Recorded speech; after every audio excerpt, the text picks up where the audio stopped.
Yo, what's going on, people? It's your boy Jamo. We're out here with the Honda. Now, just a disclaimer, I am not a professional car journalist. I'm not a professional journalist of any sort. I've simply had that Honda E for 2 years and I've done 36,000 miles on it. Now, considering the fact that the car has about 100 miles range, I've done a couple of charges and there's probably a little bit of information I can share with you about this car over the past 36,000 miles. So that's what I'm going to try to do. Listen up. Now, starting off with the exterior of the car, everything is pretty much cool, fam. I've not really had any issues. Like, nothing has been falling off. No mad wear and tear on the outside, like the charging flap, for example. Yeah, nothing has failed me there. Only when it got bare cold, I think in 2021, it got frozen shut. But apart from that, it thawed out and it was all good to go. Nothing wrong with the handles yet. Yeah, it's all cool. I think one thing to tell you about the handles, actually, now that we're talking about it, is that when the car is locked, you've got to pull it once to unlock the car and then pull it again to actually open the car. If you lock the car and you just pull it once, it won't open the door. It will just unlock the car and then you have to pull it again, kind of thing. So it's one of them ones that Honda don't tell you before you purchase the car. You only get the car home and you're like, yo, why won't the door open on my first go? But that's what the situation is. I heard some people saying that there's a thumbprint here or something like that.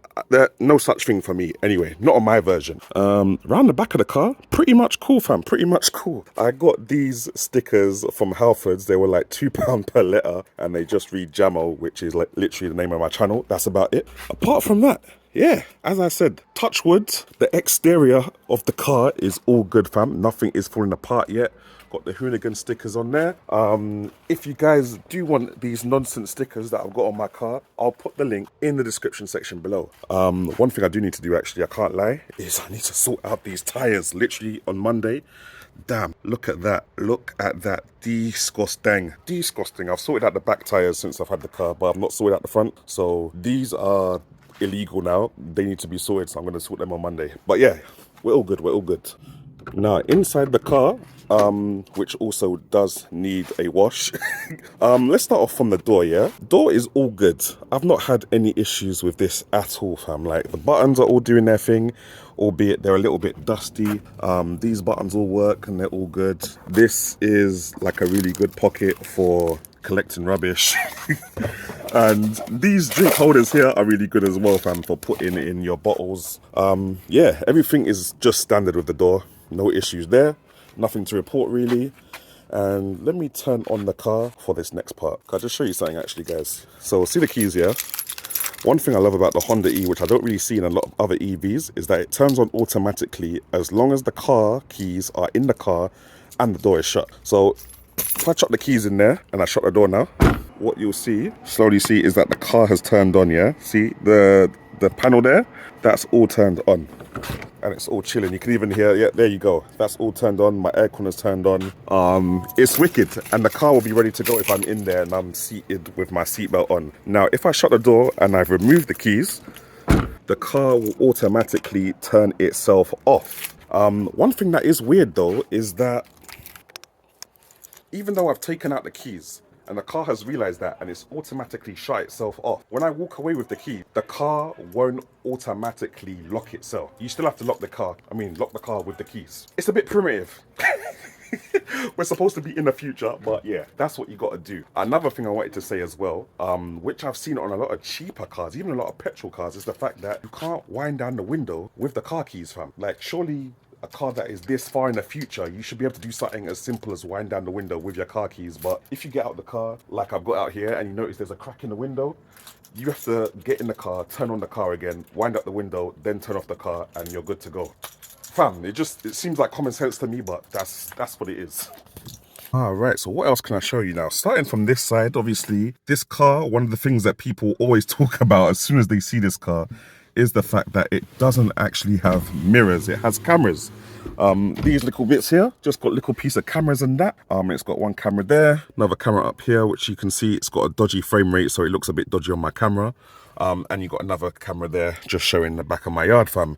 And you've also got a 360 camera, which you can turn on by pressing this button on the gear, I don't know, what is this called, a steering wheel stick? The right steering wheel stick. So you press that button and you get the 360 camera, which helps you see everything around the car. So imagine you're parking, you can see the parking lines that you're parking within. Yeah, no, it's a sick feature, fam. And obviously you've got two different view modes. So this is like the side view mode. So if you're going through a width restrictor, you can see the width restrictors either side, and you literally use this to drive your car through it. You can make it so that you can always see the width restrictor with the 360 camera as well, or you can go for the bigger screen to just see the width restrictor. And that's the same with the front view. That's just the front view of what's in front of the car there. So if you're parking, you can see how close you are to something in front of you. So that is all really cool, and it comes as standard in the Honda E Advanced, I believe in the Honda E Basic as well. And these kind of features would be extra money in any other car that I've had a look at recently as well. So yeah, that's kind of cool. We love that. Now, heads up display over here, this is all cool.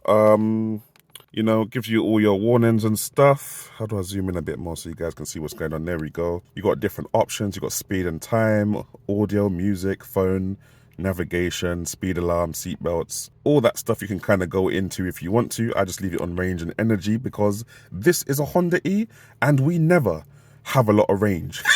So that's the most important thing for me personally. Now on this side, obviously what a lot of people also see in the Honda E when they start asking me questions are these massive, I believe they're both 12-inch screens or both 10-inch screens, and you can get any wallpaper you want to get for them. I'll show you guys in the link how you can do that as well if you're interested. But yeah, this is pretty much okay. A lot of people said it was laggy when they first got the car, but I don't know, you guys have a look here. I think it's quite decent. If you click into something, I guess that does take a bit of a while. Yeah, it's not as fast as you'd expect, but I wouldn't call it laggy. It's just a bit, yeah, you know, it's not a supercomputer, but it is what it is kind of thing. I guess the touchscreen experience could be better in comparison to like Tesla and all those kind of cars there. But in regards to doing what it needs to do, it does that kind of well. Like you can go into like your EV stuff, see your remaining battery when you're driving, and you can do lots of stuff in terms of charging schedules and stuff like that, but I'll get into that a little bit later. You got your smartphone connection, you got Android Auto, which unfortunately I'm filming with my phone right now, so I can't show you, but I'll give you some B-roll of that whilst I do this video anyway. And you've also got HDMI, and I've got an Amazon Fire Stick in there at the moment. So obviously when you're charging or when you're driving, you can wheel up the HDMI and start watching some stuff on Amazon. Obviously my HDMI is not connected to the internet at the moment because my Wi-Fi hotspot is off, but yeah, it's pretty cool. And I've got a video on how you can get that working whilst driving the car as well. System updates. I've not seen a system update since purchasing the car in the first place. It's all mad. Honda App Center, there we go. Okay, now this only had 2 apps 2 years ago, so I'm hoping that they filled it with a lot more apps. Honda App Center is now loading. This may take a few moments. It must be loading all the new apps clearly. Well, so it's got 2 apps. It's got Aquarium and it's got AHA Radio. These are usually installed on your car already when you get them, but if you somehow accidentally remove them or delete them, at least you can get them back. The Honda E Aquarium is definitely the selling point of the car. That's probably why you're looking at this review, so let me just show it to you right now. Wait for it, it's coming. I'm gonna show you how long it takes to load. Wait for it, there we go. Okay, and you can actually tap on the screen to feed the fishes. Now, as a default, you can't do this whilst you're driving. However, there is a hack that had been discovered to allow you to feed the fishes whilst you're driving, if you should deem it necessary. I'll put the link to how to do that in the description section below. You can even change the fishes. You can change the background, change the frequency of the fishes. If there's a fish that's giving you a bad look, you can literally take that fish out of there, load it up. We're in a different aquarium now. You know what I'm saying? Like, yeah. No, it's wavy. And that other fish that you didn't like is gone now. You don't have to worry about that fish anymore. But yeah, this is the Honda E. This is why you're getting it, right? You're getting it for the fish tank. Why else are you getting the car? Right, so we looked at the exterior of the car, we looked at the interior of the Honda E, and you know, everything's pretty much as it was 2 years ago, for better or for worse, especially with not having updates on the car infotainment screen for the last 2 years. But yeah, everything's pretty much cool. Now we have to get onto the problems, and you guys already know the problems with the Honda E. If the dealership is not telling you and you're watching this video right now, let me explain something to you. This car has a rough maximum mileage of 100 miles. Real world driving, yeah? Now, I used to live up in Kent, and driving up to Kent take about 40 miles, maybe 30 miles. I will lose 40% of battery from the car. Now, in the summer, it's summer now, it's August 2022 as I'm recording this, and I'm losing about maybe 28 to 32% of battery doing the same 40-mile drive. So it's not too bad, and that's because I just got a little bit of aircon on. Sometimes I just have the windows down, and I'm still doing about 60 to 70 miles per hour. More times it's 60 miles per hour, and we're all good. But when it comes to winter, that same 40 miles is taking a minimum of 40% of your battery off the screen. And when I say a minimum, I'm talking without heating. Yeah, if it is cold and it is freezing and it is snowing, if you put the heating on, that same 40 miles is going to take about 50 to 55% of battery. I swear down, that's what it's going to be. I'm going to, film it again when it's this winter as well. It's a Mazzolini. It's a Mazzolini. However, saying that now, yeah, I believe I've not been able to get this car all the way down to a full stop where it's completely run out of juice. But there's been times in about March where I've been on the motorway. I've had about 10 miles of journey left to do, and I've had 0% battery. And the car did that 10 miles with 0% battery. So I believe there is a little reserve when the car gets to 0%. In fact, I feel that there are times that the car trickles down to 0% a little quicker than it's supposed to. And I feel like there's some kind of inaccuracies when the car gets below 10%. It doesn't really know how much miles it should have, because it usually says, oh, you'll have about 7 miles with 7%. Yet I'll be doing 15 miles kind of thing, or sometimes 7% will go back up to 10%. I don't know if that's with the stop and starting and stuff like that, but yeah, I'm just telling you what my experiences are with the car, innit? So now, let me talk to you guys about charging. Yeah, let me tell you what they won't tell you at the Honda E dealership. This car, it charges quite fast. Can't even lie. It charges quite fast. It's got a very small battery though, innit? So one of these chargers here, this Source London charger, it's a 7 kilowatt charger. It can charge my car in about 4 hours from empty to full kind of thing. So that's not too bad. You can leave it here. If you do want to leave it overnight, it has to finish its charging between 12 and 7. Otherwise, you're going to get charged an overstay fee. That's just with Source London. Some other chargers will just disconnect your car automatically. Also, if you want to use one of these chargers, you have to make sure you have included with you the Type 2 to Type 2 cable. Now that comes with the Honda E. You also get the granny charger, the 3-pin charger cable with it as well. So that's all good. But yeah, 4 hours you're looking at if you get one of those chargers right there. Now, there's a charger here, which is actually up a curb. As you can see, I have to kind of mount. There's no, there's no drop curve for this charger. I don't know why they've done it like this. Doesn't make sense, but it is what it is. Now luckily I'll just drive up here, we'll go around those cones, there we go, and we've made it to a 50 kilowatt charger. There we go. Now these 50 kilowatt chargers here, they're done by quite a variety of company. BP Pulse being one of the bait ones. There used to be one called Ecotricity. I can't remember what they've changed the name to now, but those were rubbish. But yeah, the name's been changed. You've got Genie Point. You've got lots of different vendors, and annoyingly, for each different vendor, you need to either have a different app or a different key card to activate them. Now, some of them, like the BP Pulse, you can literally activate them just by using your bank card. When you tap your bank card, they will suck about £15 or £30 just to cover the maximum charge that you could possibly take from this kiosk. Some of them have little overstay charges as well, like I showed you with the slow charger. But this charger right here, 50 kilowatts, will charge my car in a maximum of about 45 minutes, 50 minutes in the summer. If it's winter and the battery in the car is cold, it could take up to an hour for it to charge my car all the way up to 100%. And when I say up to 100%, these 50 kilowatt chargers, they usually cut automatically at like 97% for some reason. I don't know, it must be to save the battery. That's just what I've the amount of time that it's supposed to be here.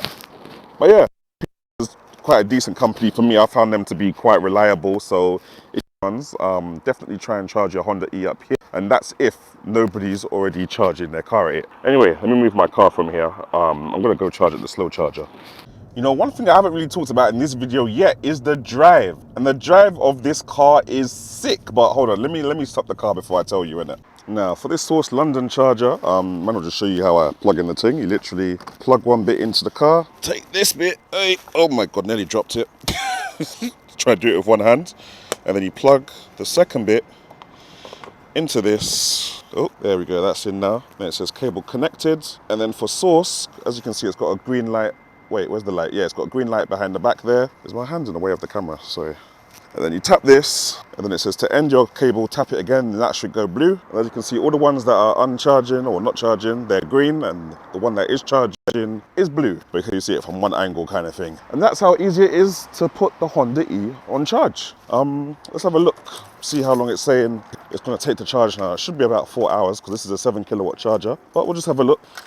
If I open the car, it should just automatically tell me. About 4 hours and 30 minutes, yeah. One thing I do love about the Honda E though is that when it starts charging, it will actually give you a notification on your phone to say that it started charging. And obviously, it will also give you a notification on your phone to tell you when it has stopped charging, which is hella useful when you're at service stations and the chargers are going a bit faulty and they've stopped charging before the time, and you know, at least you get a notification to let you know that the car has stopped charging instead of you finishing your coffee and stuff and realizing like 45 minutes later that you've just wasted your time. Oh, this is the Renault Zoe, by the way, 2020. If you guys want a video on this as well, I guess I can do this. I better do this one with my partner though, because she drives it more than me, but it's actually not too bad a car. It's actually quite decent, a little bit nippy. Yeah. Now, obviously, guys, the Renault Zoe doesn't have half as much tech as the Honda E does, but one thing it does do well is that when I walk away, the car locks itself. You see that? The mirrors turn in, the car locks itself, you're all good to go. If I approach it now, then it's come out automatically and the car turns on. Well, it doesn't turn on, but unlocks itself at least, fam. Just by approaching and going away from the car. Common sense things, fam. Come on now, Honda. You can do better. All right, things I forgot to mention. One pedal driving is sick. I can't live without it. It puts the car to a complete halt when you take your foot off of the accelerator. So you can literally do one pedal driving. It's not the one pedal driving where the car just slows down to a crawl and you still have to use the brake. If you're good enough, you don't have to use the brake very often. And that's wicked when you're in London bumper to bumper traffic. Another thing that's really sick as well is the autopilot. It's not really autopilot, it's more lane assist and it's adaptive cruise control. So it basically sees the car in front of it, knows how far it is, and it follows that car, slows down when that car slows down, speeds up when that car speeds up to your cruise control limit. And yeah, that works really well with the lane assist, even to a point where I would confidently say that 90%, maybe 80% of my motorway journeys are done with the lane assist and assistive cruise control on its own. Yeah, like it's literally doing the most of that M1 journey when I'm going to pick up my little girl. So that's kind of sick. We're almost looking at Tesla levels, fam. And that comes as standard in the Honda E. What else? Yeah, I'd say that's about it, guys. Range aside, mileage aside, the Honda E is a bad boy little car, fam. And I'm just praying that they do a V2 and they give it like 250 miles range, 300 miles range or something like that. Because with all the tech that you get in that car, as of standard, yeah, as of minimum, with all the tech that you get in that car, there is not another car out there that gives you that much tech at that price point and also with that range. Yeah, if you're looking for that much tech in a car, really, it's gonna have to be Tesla levels. And if you got Tesla money, that's cool. If you don't have Tesla money, you know where we at.